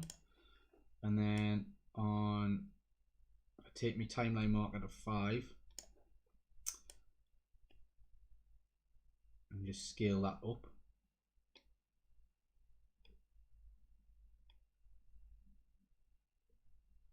To 97 should do it. So those two timelines, the two keyframes, sorry, are just filling that loading bar up, and that's just off 3 shapes that I've just randomly created. Yeah, so I created a white rectangle in the background, that one, and then I added a black plane, so I created a new plane and created a slightly smaller black rectangle in the middle to make it look like there was some empty space inside the white rectangle. Then I duplicated that bottom bar and I dragged it to the top. So that loading bar on the top there is just a plain white, the same plain white bar that's on the bottom, but it's covering it. I then I moved the anchor point to the very left edge of that, the white rectangle that I've pasted on the top, and I scaled it horizontally to 1% so that it scaled down that way. And I set a keyframe at that 1%. So at 1% it's there. So you can't, it looks like you're given the illusion you cannot see it. It's still there, but then I've animated it up as if it's filling up that black bar. Yeah. And then you could add some very basic text over the top of that. So you could add a text layer in, go to your text panel. I think I've added another text layer in by mistake. I always do that. Hang on. So loading, and we'll make that 100, 150, I guess.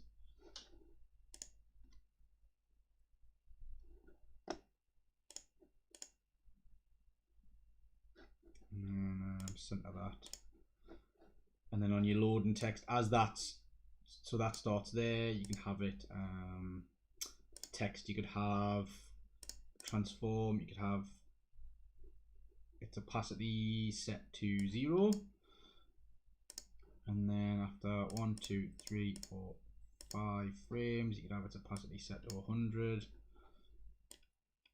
Spread them out a little bit. And you can just copy those 2 keyframes, 1, 2, 3, 4, 5, paste them, copy all those keyframes, go to the last one, 1, 2, 3, 4, 5, and you can just keep duplicating all these keyframes. So copy, go 1, 2, 3, 4, 5 frames ahead, paste, yeah, and then grab all those again, copy, go to the last one, 1, 2, 3, 4, 5, and then that should hopefully take us to the end of the animation. So that bar fills up at that point there, so I can probably delete all the ones after that. Hang on, I've deleted the text like a moron. It really doesn't want to delete those keyframes, like, because I'm still in the text tool, right? So if you're still in the text tool, you're going to be editing the text. So all those keyframes there, I'm going to delete them and just play that back. And then as that last one comes in, instead of loading, so I might want to just drag that block there, so that at that time that block finishes. And I might just want to add, I can probably duplicate that text layer and have it play from after then. So that block, remember, represents what's playing at any given time. So when if that block's no longer going to the end, it'll disappear. And then I want to edit the text. So I want to take all those keyframes of the one I've just duplicated and delete that. And just set the opacity back to 100%. And I want to just change what the text actually says to say complete. Let's have it in caps. And let's center it. So now, because of the way the blocks are, so that text layer there, if I rename that, that one's called loading. And the other one is called complete. And if I just play that through now, the on-off flash that I've done on the text is very, very quick.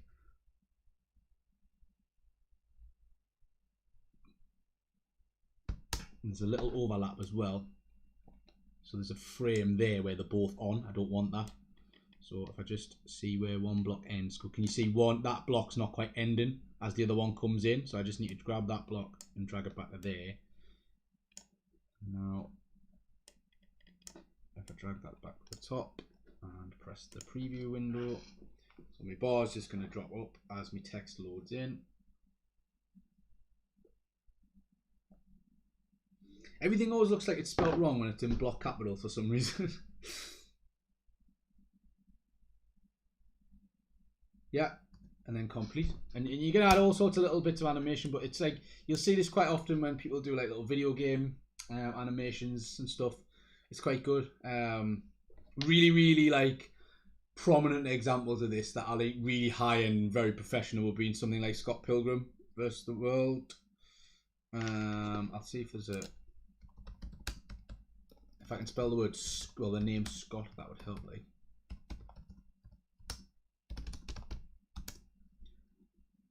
so I think if you, even in the trailer, I'm just trying to see if in the trailer there's one. Writing's not that easy. Oh, now I'm getting an advert for Grammarly, which is great. That's just what I needed. To be fair, I cannot spell and my grammar is terrible, so yeah, it's possibly fair. But there's some really good animation in that, and a lot of it's just text based as well. I'm just trying to see if in the trailer there's much, because I don't know if there is.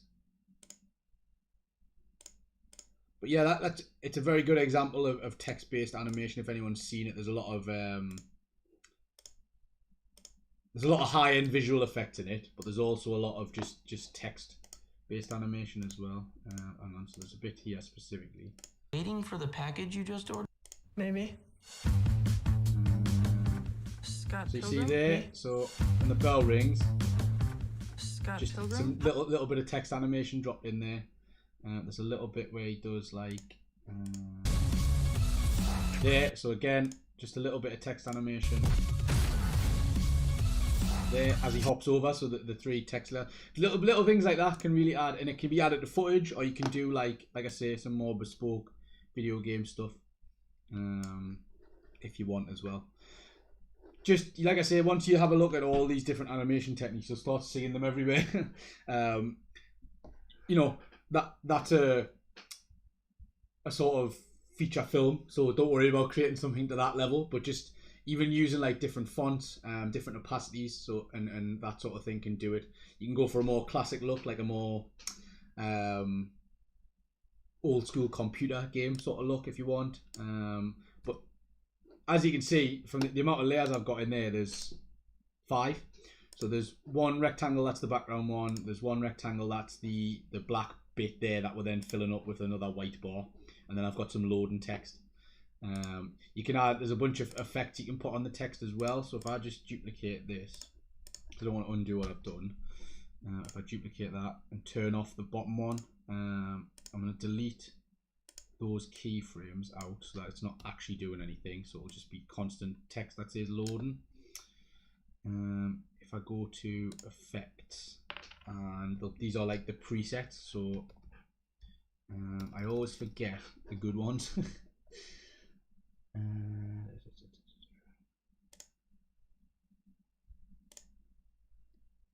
Generate. Some of them are add-ons as well, you'll notice, where you have to buy them ones. I haven't really bothered with any of the ones, and especially not for this course. You definitely don't need to buy any of them. Let me just quickly Google it, because there's like a glossary of which one's which, but I always forget where it is. I'll probably include it on the drive at some point as well. I'm sure I've seen there's like a grid where it's laid out, which I'll try and find for you guys.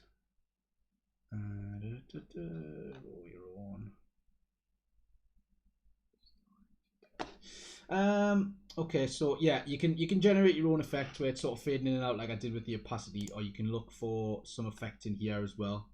There's a whole bunch.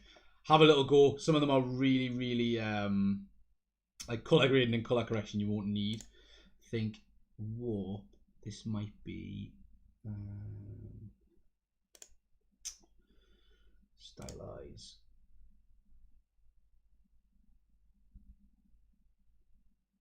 What if we do a find it emboss cartoon? No, we added that one last week, I think. So effects, that's on a little plus.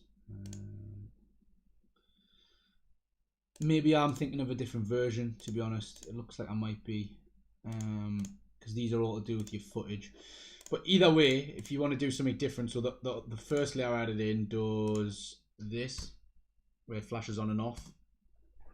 What you could do if you're willing to spend a bunch of time is animate it like letter by letter. You could also, instead of having the loading text animate, you could create a new text layer and just have it say ...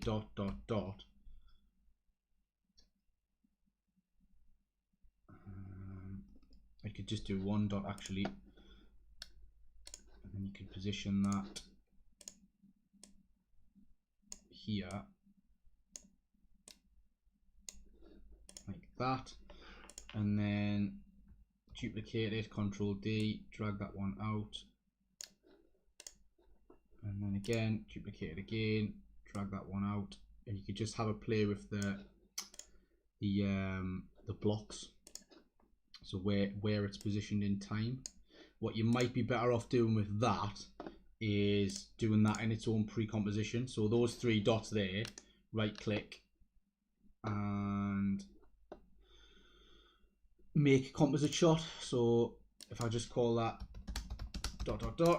that'll create a new composition where it's just those dots there, and then I can come in here and I think if we have them on like 10 frames each, maybe.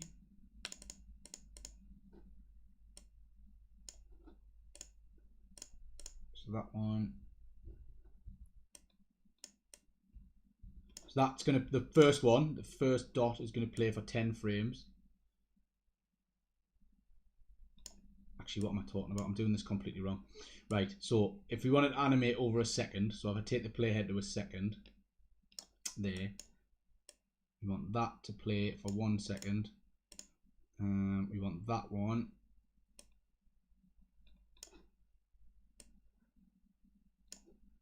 like that. So we want these dots to animate in over 1 second, so like that. So at the moment they're all starting at the same point and ending at the same point, so there's just 3 dots present on a screen. What we might want to do is 1, 2, 3, 4, 5, 6 frames in, we might want the first dot to come in, so we get that block, and then 1, 2, 3, 4, 5, 6, we want the second block to come in, and then 1, 2, 3, 4, 5, 6, we want the third one to come in like that. Yeah, so can you see it's like a little step. So if I play that, yeah, so it's literally just 3 dots coming in like that. And then what you can do is you can just duplicate all 3 of them, but have the blocks start after the other one finishes. Yeah, and you can just keep doing that, so you can just have that keep going in there like that. So after so many seconds, those blocks, so that block represents how long that dot's playing for. So now if I play that through, yeah, it's just going to do that. You might want a little gap. What I've just realized is you want a little gap in between there, so that that first dot appears and disappears. So if we leave a little gap in between these of a frame or so,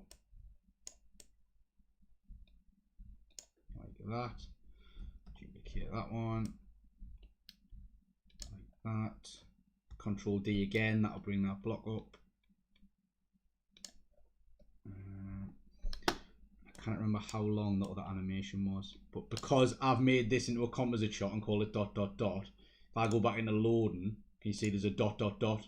that layer's there, so that contains all these, like all these text layers. There's 21 of them, but they're not messing up my other pre-composition, so they're not dropped in here. But if I play it, can you see the ... it's just happening now? So I know that it changes to complete at 5:01, so that I know that here, if I come in here, it only needs to be 5 seconds long, this. So if I go to 5 seconds, if I just scroll along to 5 seconds, I can actually delete that top layer out,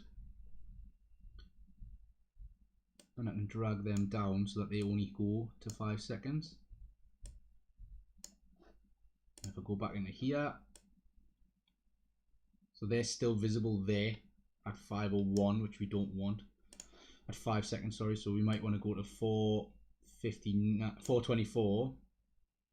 We can probably delete that one out and drag these two back to there. Now, if we go back in our loading composition, just preview it.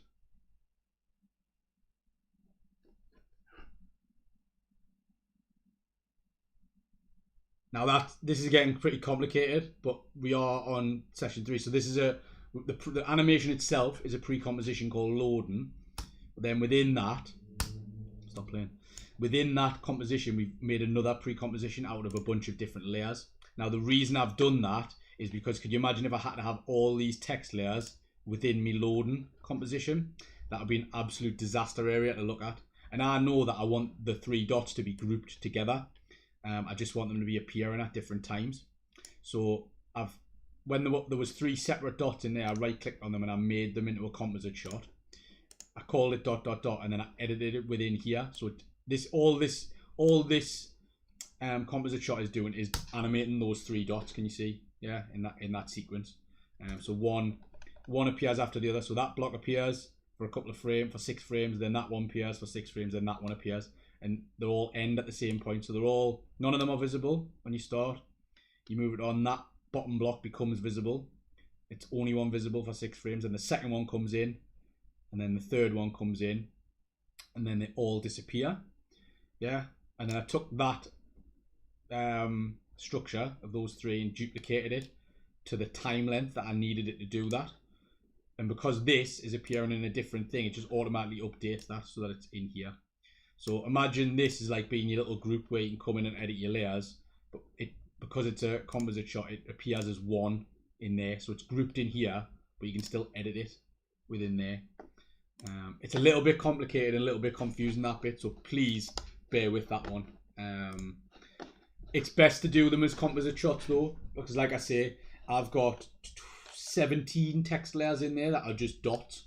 Now, what I really don't want is if I'm making quite a large scale animation, so imagine I'm making like I say, even a minute video can end up being quite a lot. If I'm making a minute long animation, I don't want 17 text layers in here taking up all this space. So where you can, when you know stuff's grouped together like those 3 dots are, you can just select them all and sort of right click and then make them into a composite shot. And that saves you the headache. It gets a little bit complicated with what composite shots were, but you'd normally have a composite shot of your main animation, then the individual parts would drop into this other one, this smaller one that's only doing a very specific part of it. This is useful for if you're doing anything where someone's walking or moving. You tend to do that in its own composite shot because you don't want to be doing it in here. If you're animating a person walking down the street, chances are they're going to have you're going to have to have drawn or downloaded every single part of that person, if that makes sense. So like the limbs and the body and the head, possibly their eyes, they're all separate moving parts. You don't want them in the main timeline of your animation because it's going to be an absolute nightmare to manage for you. So you're going to want to make a composite shot of them walking, which you then just bring into as one layer of them walking down, say, the street or on some grass or whatever it is. We've covered a lot today, even though it feels like we haven't really done anything because I haven't just give you any footage or anything like that. I've sort of just used the shape tool, the mask tool, sorry, in the plane. I hope that makes sense. Like I say, the videos here, I've rambled on for long enough, I think, this morning now. Let me know how you get on with it. Have a go at the very basic stuff like the plane one that I did. Have a go at just moving a circle from side to side and making it smooth by going into its keyframes and changing them to smooth out and then smooth in and then smooth. Yeah, just have a little go. So you're right clicking on them. If I go back to my editor, so the first one I did was shape test. This is the main thing I want you to have a go at. Just the first half. The second bit, work up to it. work up to using it practically by using those shapes and animating them in a way that you're creating something that isn't just a circle moving left to right. This is the starter bit. This is the bit I want you to get nailed, and then start having to think of some ideas about little things you can animate, even if it's a logo appearing. You know, this doesn't necessarily have to start on the screen. It could start off the screen, and it could pop in, and then a little bit of text could appear on it, and then the text could disappear, and then the circle could disappear. Could be a square. Like I say, it could be a logo, and then the tagline of it comes out from underneath it. That sort of thing. Have a little go. If you do anything, export it and I'll and send me it, because I'd like to see what you guys are working on. And you know, if you're having a problem with something and it's not right in the editor, export that and send me that and say, actually, at 20 seconds it's jumping all over the place, and I can try and give you a bit of a hand with it as well. Like I say, we've covered a lot. Pause the video, break it down into little chunks.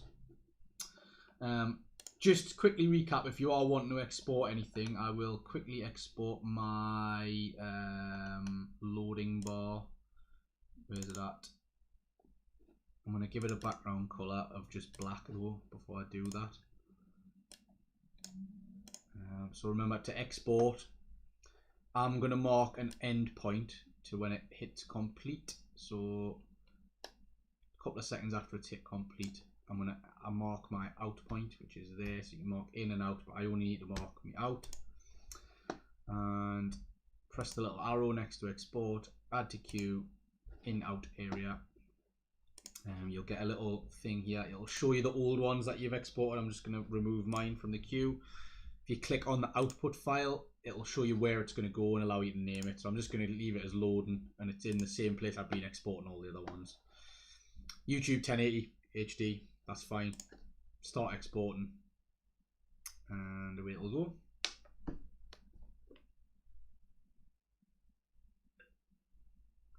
So away it goes. Got me 3 little dots sort of animating in. And I've just cracked my neck for anyone who hopefully the mic picked that one up, because that was awful. And then complete. Yeah. So it says complete, but it's not. There we go. You'll hear your horrible Windows noise, and it should have gone into the folder that you told it to. Which, now that I'm looking at it, I can't remember. So I'll just click there, and it should take me to it. Which it has, but on another screen. So there's me loading animation. So if I just double click on that, it'll open in Windows, like media player thing.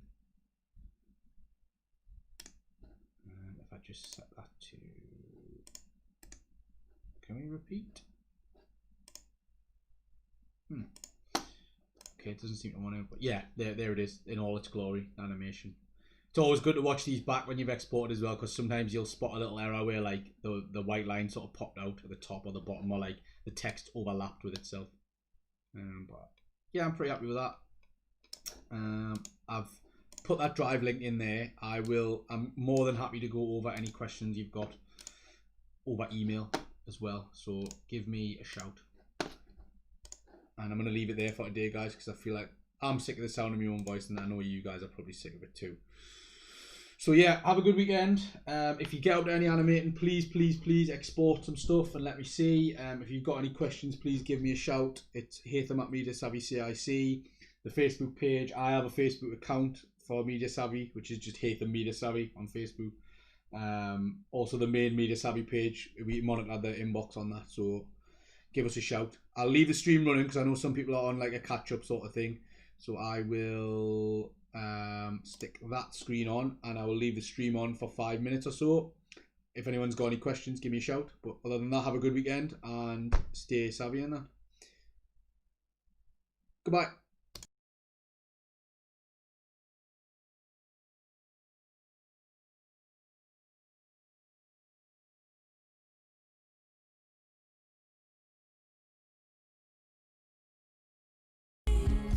It'll be okay.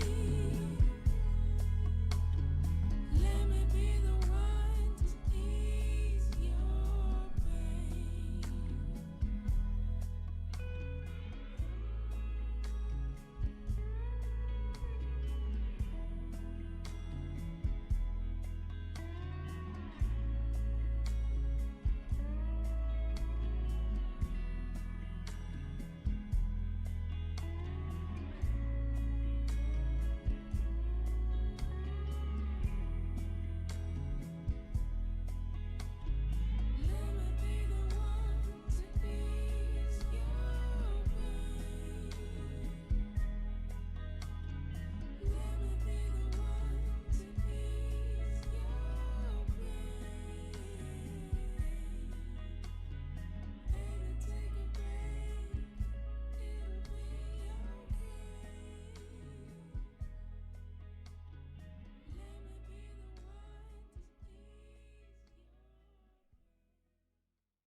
it's hard when you don't get the time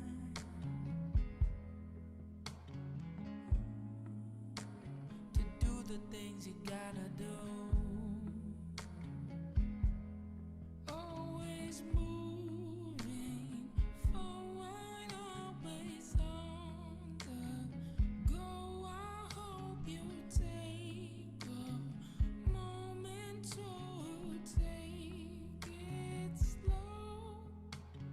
Let me be the one to ease your pain. Let me be the one to ease your pain. Baby, take a break. It'll be okay. Let me be the one to ease your pain.